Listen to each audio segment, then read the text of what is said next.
Hello, everybody, and welcome to another episode of Victory Leaders Lounge. My name is JJ Hardy, and I own Victory Leadership Coaching. And today we have another guest. This is just wonderful that I've had so many lately. Her name is Kimberly, and she is going to tell us about herself and her business, and then we'll see where the conversation takes us. Kimberly, you want to give an introduction to the audience? Yeah, thanks so much for having me, JJ. Of course.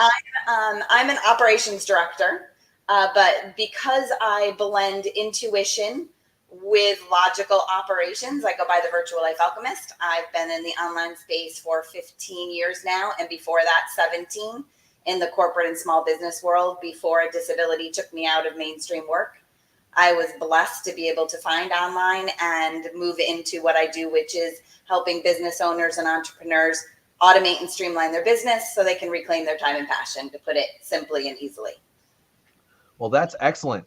So you said that you don't have to give any background information on the disability. So a disability led you into the online space. So how did you get started, and what sparked you to help businesses specifically instead of trying to find one of those online jobs? Yeah, I don't mind sharing a little bit. It helps me inspire others who might be going through it. I had a ruptured disc. To find out I actually have degenerative disc disease, which is an autoimmune that attacks the discs. And I was out. I had 3 surgeries before I finally stabilized in 2014 to 2017. And right before this happened, I just got a new job and took me out. And then for 2 years, I couldn't work. I was basically applying for Social Security disability, living on barely nothing, going to college, living on that money. And my brother and sister-in-law, who I've now been longtime clients, had a magazine at the time. And I'm like, well, I'm a copy editor. I'm a writer. You need somebody. Hire me. They're like, well, tell me more. And after that closed, they're like, you would do really well as a VA. I'm like, I don't even know what that is. A virtual assistant, they said. They're like, everything you've done in your life, every business you've helped run, every administrative position that you've held, you could easily do this. So for 15 years after that, self-taught, learned CRMs, learned schedulers, learned everything in the online world to be where I am now. Wow.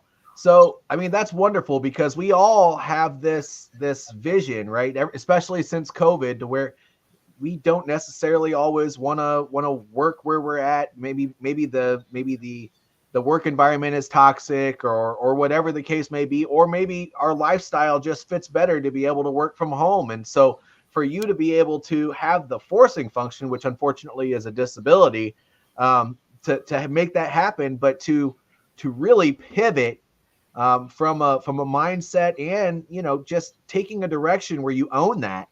I think it's amazing that you were able to do that.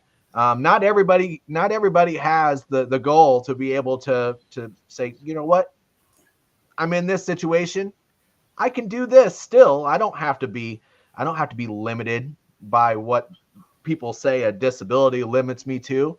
And you just went out there and, pardon my language and for me saying so, but you kicked it in the ass, and now you're doing what you've been doing for 15 years. That's wonderful. So how has that evolved into helping business owners, build successful businesses? Yeah, it started out just taking my natural talents of organization and leadership and project management and helping people just get organized and be able to launch events, launch new products, basically do all the back end administration, to realizing over the next few years, well, I do a lot more than that. I write SOPs, I can budget, I can handle finances and put together a whole spreadsheet, like running some corporate administrative positions, realizing that this is okay. Some of my clients need me to be their VA all the way up to their operations director. So I do a little bit of everything. And then some I've managed to move into the operations director and run a whole team. What I've been doing for 15 years is one-to-one. And that's only sustainable as far as so many clients, because I'm one person, even if I run other teams within the companies. And so last year, I realized this dream I've had for about 7 years of having a group program finally started to get clearer and clearer. And I feel that things are meant to be. They happen when you're ready for them and when you have enough experience and knowledge to put that into action. And doing a group program will allow me to teach business owners, entrepreneurs, other VAs and OBMs as well, moving into a higher position, moving themselves up into what I'm doing, teaching people how to do what I do. You know, all my tasks, just showing them how to do it, helping them build a team, helping, if they can hire mine 100%, or I can teach them how to do it so they can go off and fly out of the nest and be their own leader. So you have your own team as well. So it's not just, you're not a solopreneur anymore. Now you have your own little agency. Is that, am I understanding that correctly? Yes, from tech to CRM support to website to graphic designers. I've got a huge network that I'm able to pull from. So they have 40 hours a week with multiple clients. Eventually, I would love to get to the point where I can just hire them full time. Like they're just my team. But right now, they're kind of independent contractors being able to do projects as we need them. Sure.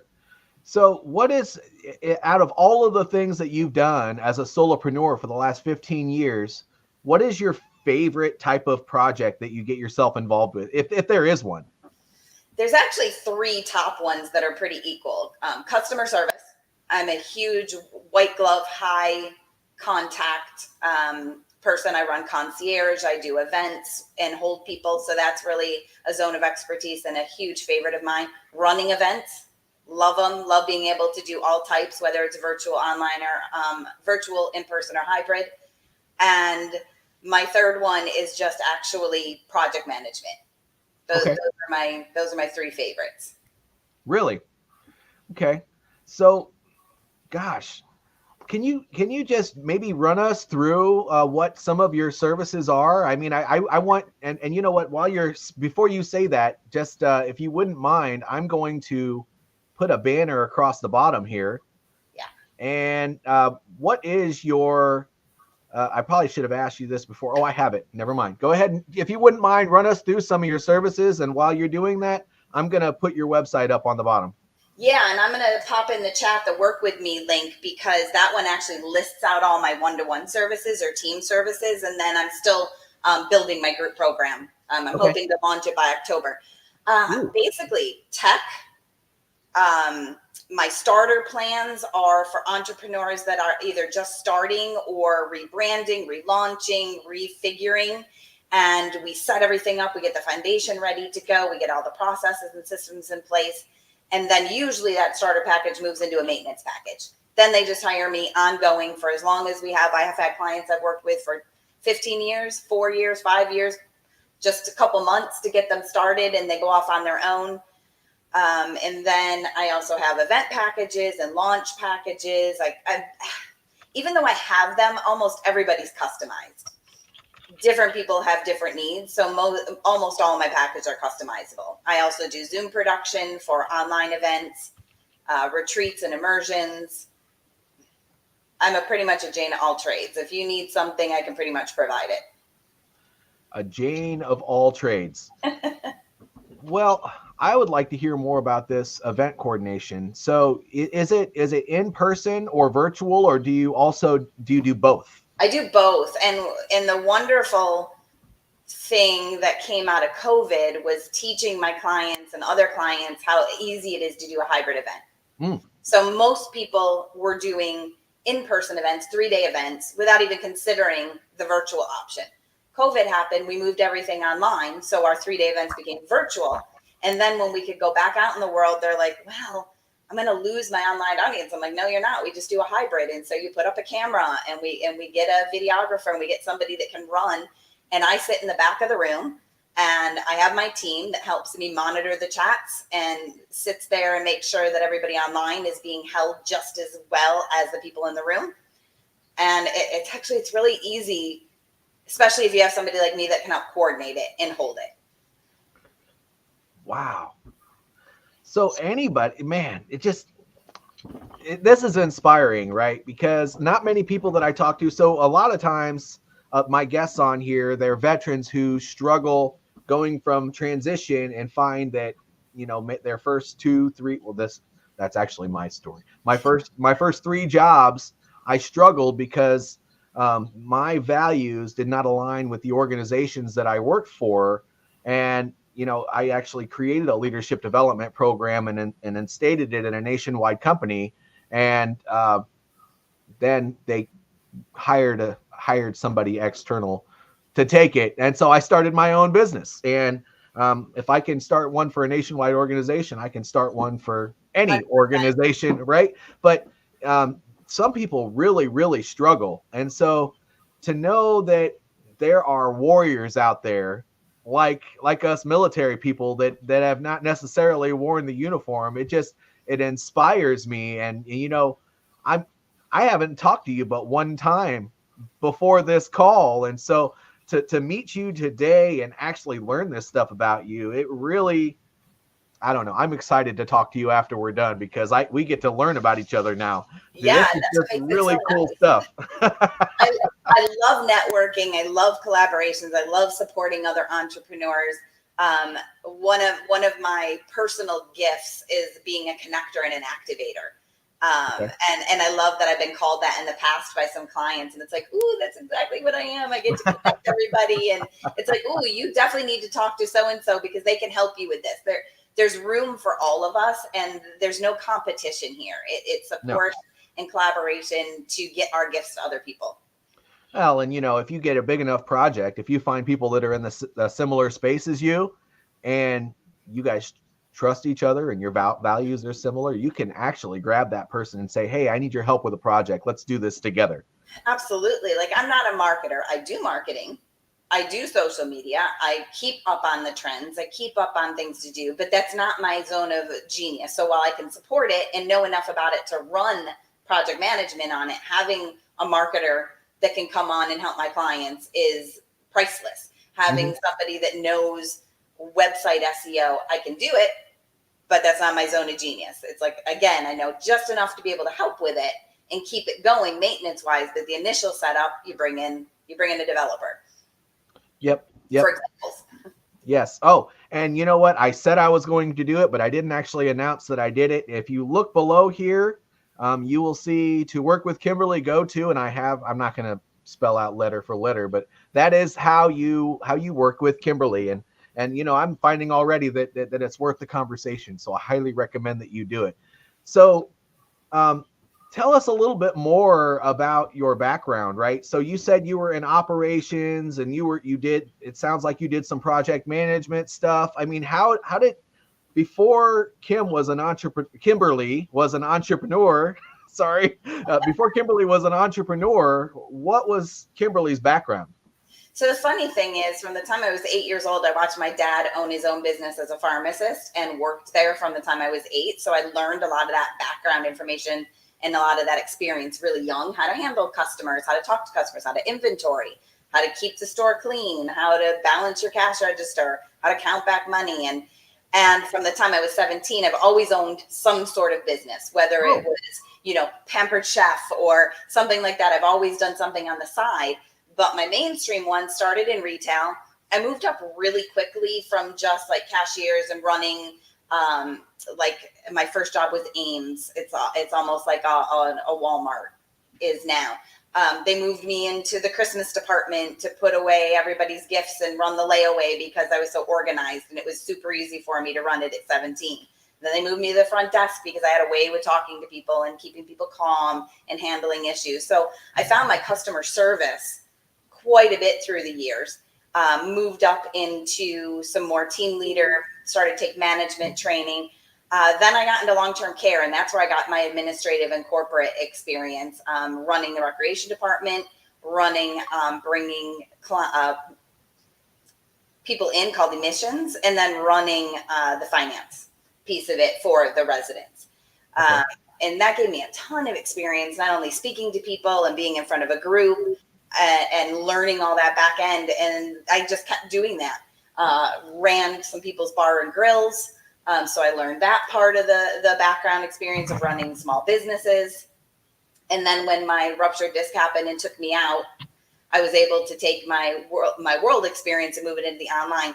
Plus, I've been running my own house since I was 18. I moved out, had my own place, had a family young. So you can bring that experience in too. If you can run a house, you can run a business. Oh, for sure. Oh my gosh. Yes. The rat race called having kids, right? Exactly. You know, and the corporate world also gave me my budgeting experience and spreadsheets and profit and loss statements. Definitely not a bookkeeper, again, not a CPA, but that experience as an operations piece helps support entrepreneurs on that end of it. Because most people, it's a mess.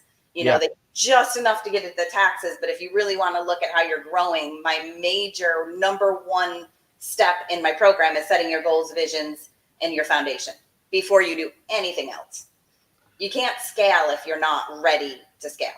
That's true. And you know what? You can be making all the money in the world, but unless you understand how to, well, there's processes to put in place at that point. And I completely agree with you that, you know, maybe for you, you need to start opening a couple of other accounts and start putting your money into different buckets. Yep. And you know, there's a book out there about that, and it's not coming to my head, but I read it, and it just basically running a small business like a corporation would run their business, and using that as an idea to scale, and having multiple accounts, maybe because you need to have a budget for everything. You know, gosh, you know what? It's almost like being put on the spot. I can never remember the book when I need to say something about it, but it does a really good job at explaining that. And if you can find it, we can pop it in the description later on once it goes live. That makes it easy afterwards. I probably will. I have it back here in my extremely large bookshelf, so I'll do that. And all my books are to the left of me. You know, people that want to learn and grow and have a growth mindset all the time, that's just what they do. They read and they go take classes. So from a leadership perspective, what would you say to any person who is potentially thinking about entrepreneurship or is already in entrepreneurship that could kind of be a motivator for them to continue to move forward? If you could say one thing, what would that be? Anyone can do it with knowledge and support. Hire a VA even for 5 hours a month. Learn to delegate. Learn to delegate. Delegating is so important.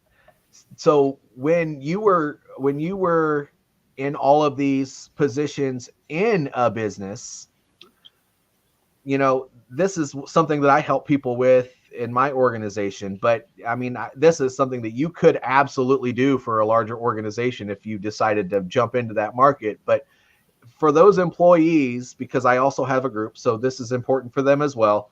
For those employees that are in a business right now, maybe in a supervisor or management or whatever position, what would your advice be to them? Maybe it's the same, but maybe it's not. I'm just interested to hear what you would have to say from a leadership perspective, when you're first starting to run a team. What's the best piece of advice you could give somebody?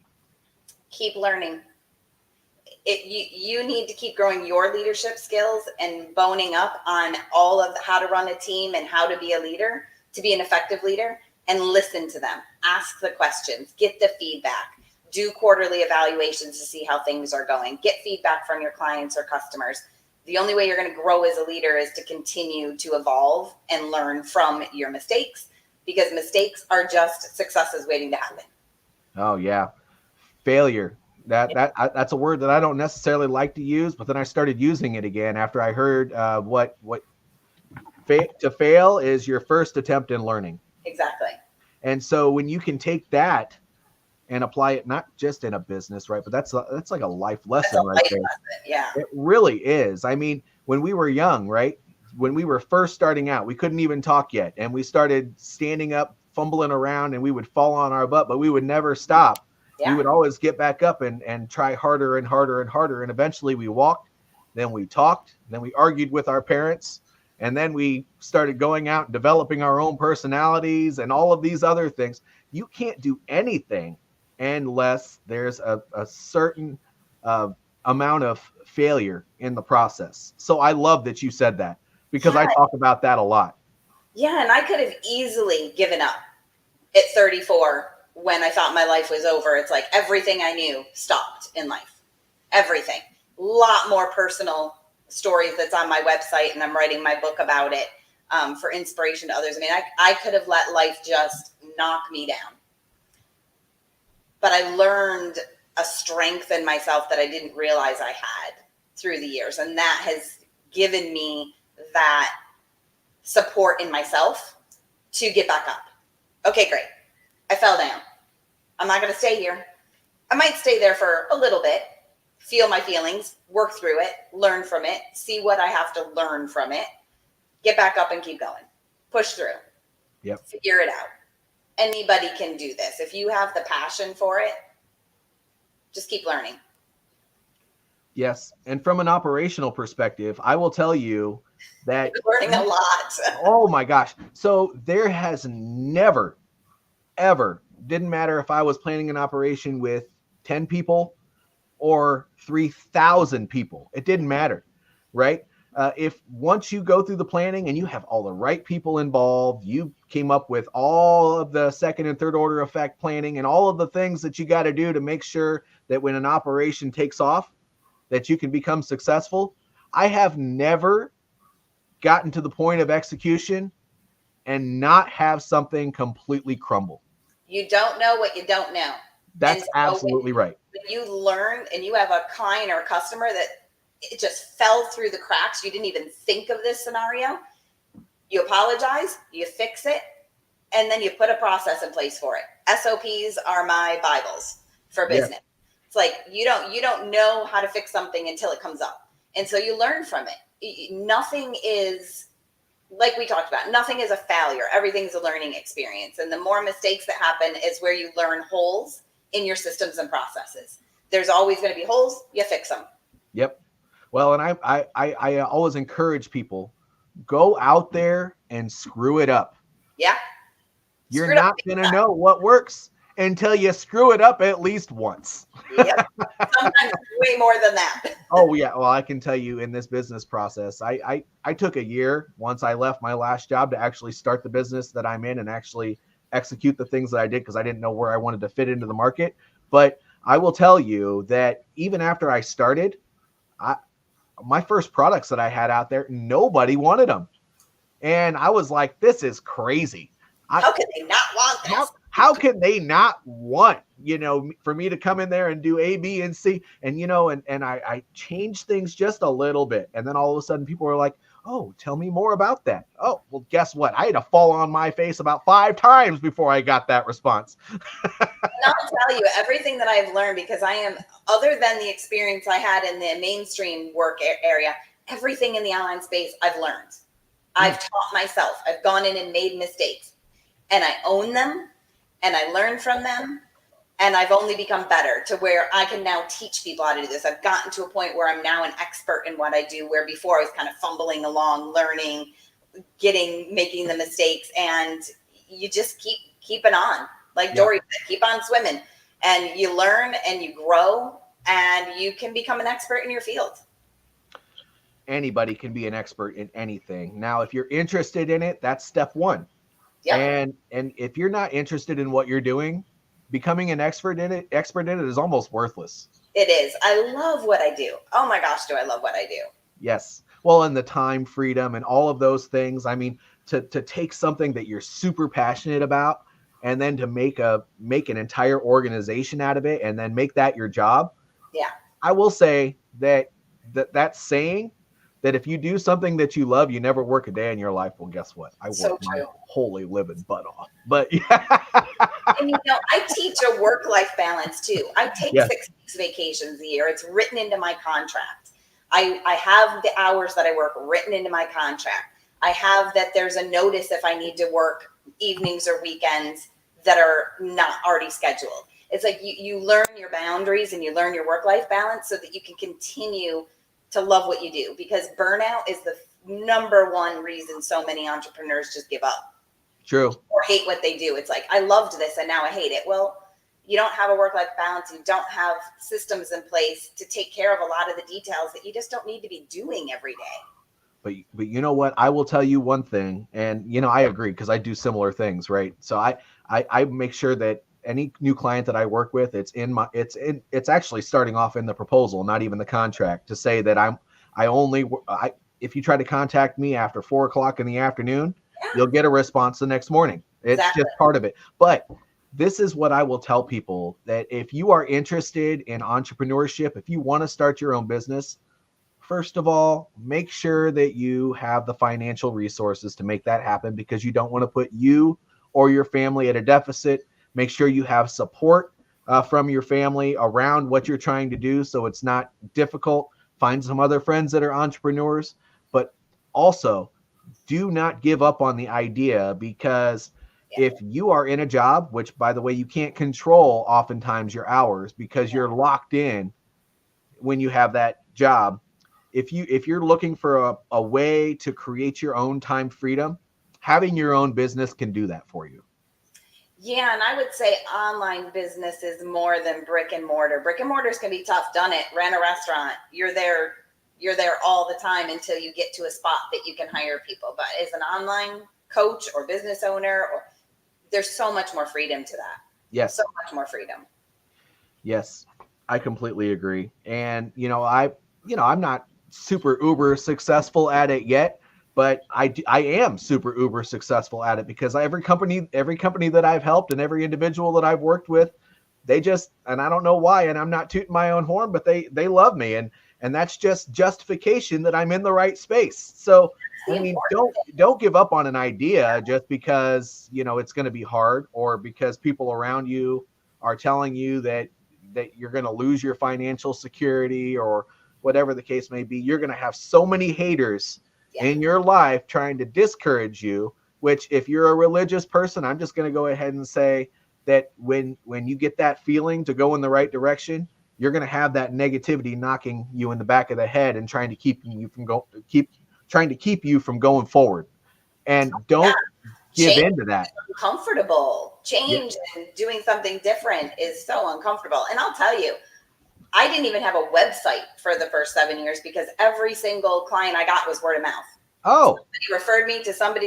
And then when I built my website, it was kind of half-assed just to have it there, that if people went to schedule. Well, you didn't need it. Didn't need it. And now I'm like, now that I'm doing the group program, I'm like, I really need to overhaul this. The more podcasts I do, the more speaking I get involved with, the more collaboration. It's always necessary, but do it in the time frame that works for you. So I took 2 weeks, built my website, and now I have someplace to send people when I'm doing things like this. So anything's possible. You do what you need to do in the time frame that it needs to happen. I love what you do, and the fact that you figured it out over the course of 15 years, and now and it's awesome that you're still pivoting in your business after 15 years. It's just, but you're right. The revenue comes, and you can help more people when you help them in groups rather than helping them one-on-one. And I want to help more people, and one-on-one can only go so far. It's been great. It supported me for 15 years and my children, but I want to help more. Yes. I want to reach more people, and group programs do that. Yes. And it gives people the confidence to learn it themselves too. And then to learn how to hand things off and let go of control and start to grow. You can't scale if you kind of keep everything to you. Correct. You're only going to go so far. Yep. I completely agree. I'm actually at that point-ish right now. So I'll talk to you about that offline. But yeah, absolutely. We're almost at the 30-minute mark. We're just a little under a minute and a half. This is where I give you the opportunity, if you'd like to share a message or a promotion or anything that you want to share with the audience about your business and what you're doing. That just as a closing comment, I'd like to give you the floor to do that if you're willing. Yeah, I have a Facebook group that actually is where I'm kind of funneling everybody into. That's how you and I are meeting. So we can pop that in, and in it you can get my freebie, which is just the 5 pieces of tech that you need when you're starting out. So we'll pop that in the chat for the group, and any entrepreneur, business owner, VA, OBM can join. And then they'll get a lot more trainings and freebies and more information about me and the business and the program as we go on. Okay. And I have this, and just let me edit that real quick. Gotta love running banners. I love technology. Oh, I love StreamYard. It's wonderful. It's a great tool. It is. And that's all these things are that you're talking about are a bunch of tools. But if you look down right now, it looks to me, and correct me if I'm wrong, Kimberly, but it's called Systemize for Success. Your Facebook group is, correct? That's correct. So go there, go to groups, search Systemize for Success. You'll find Kimberly and her awesome program, and you can go in there and be a part of a group of professionals that are going to grow their businesses, and you can be part of that. Yeah. So thank you, Kimberly, for being a guest here. Thank you, everybody, for watching who've been watching now. Not very many. That's typical, but also who will watch in the future. If you like this content, please like it, subscribe to my channel on YouTube, specifically, reshare this with your audience. But the most important thing is that if you want to start a conversation around the subjects that we discuss in these podcasts and live streams, then you have to put a comment below and keep the conversation going. Thank you, everybody, for watching. We'll see you next time. Thanks, JJ. Thanks, Kimberly.